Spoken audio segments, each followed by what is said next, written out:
Hi, it's me again with Corel Draw Tips and Tricks. Going to show you how to do this kind of effect.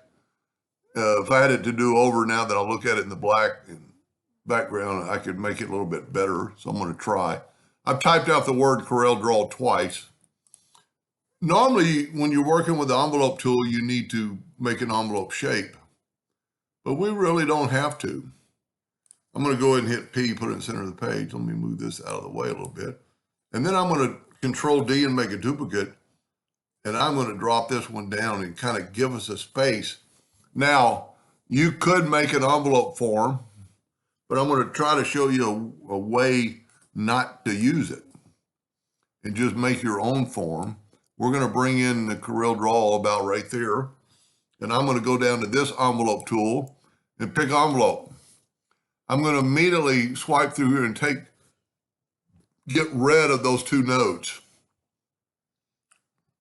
I do not need them, and I think they hurt me. So I'm going to put that node right on that line. Now, when you're first doing this, you'll go, well, that doesn't look very good, but after you start playing with it, it comes out pretty good.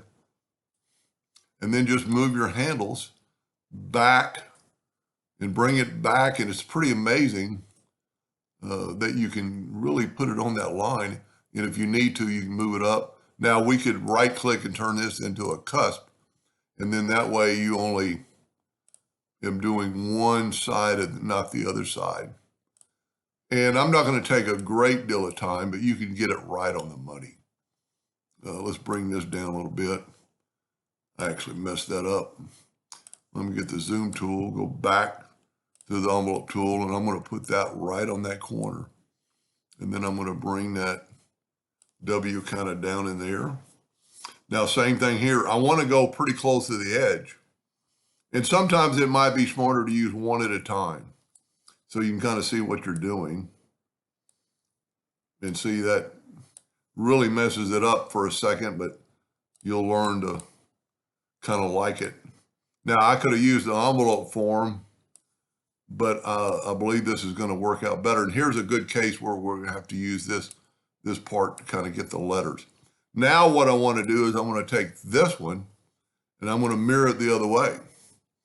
And I'm going to put it in the other part of this.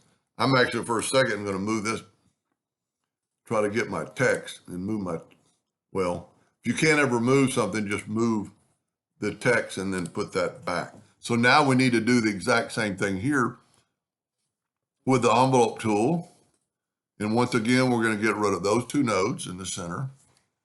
Let's actually bring this thing in closer and then get the envelope tool. And I'm pretty close on that. And I'm going to go like down to there. And this is something you'll take after you get a little practice with. You'll get better and better and better. Because I want those letters to kind of be almost continuous all around the corner. And you can always play with them later once you kind of move them together. And then do this right here. Get that one back. And you're just trying to make it look like it's the back part of that sweep of the letters. It's kind of hard on this W. Get your handle and see it's moving it down, but then we can grab this one. And you know, if you extend your arrow out, sometimes you could even add another node right there and bring it down. And then you could bring this one up. And see, this is not a cusp. So we're going to right click and turn it into a cusp. And then that way, when we do move it,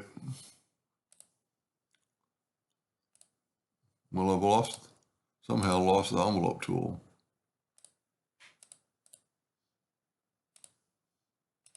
Huh, let me back up here. It was when I added, there we go. When I added that node, it just kind of disappeared for a second. And we're pretty good. I'm going to say that's good. Now, if you will take away your lines and bring this one back. Now, if it doesn't look like a circle to you, you could play around with it a little bit more.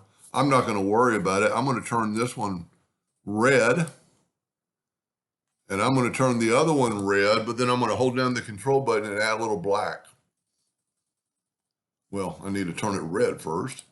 and then hold down the control button and add a little black just to make it a little bit darker. You could actually, let's try to see what happens when we add a little transparency to it. That looks pretty good.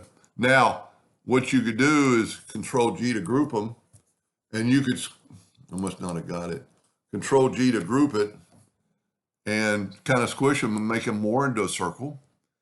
You could rotate it, and you could actually skew it if you wanted to. I don't think it really needs it. But what it's really going to show off is when we do well, I guess I could have used a black circle, black ellipse, go to Object Order, back a page. And it really kind of looks like it's kind of like a Star Wars. Now, one thing I do see that text is in the front.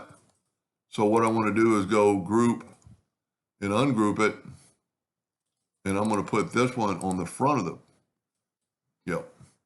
put this one on the front of the page, go up to Object Order, front of page, and that way it put it in front of that other red. And there's a lot of ways, you could do this more around the corner, but that's a pretty cool effect if you wanted to do something like that. Anyway, I hope that helped a little bit. Thank you for watching.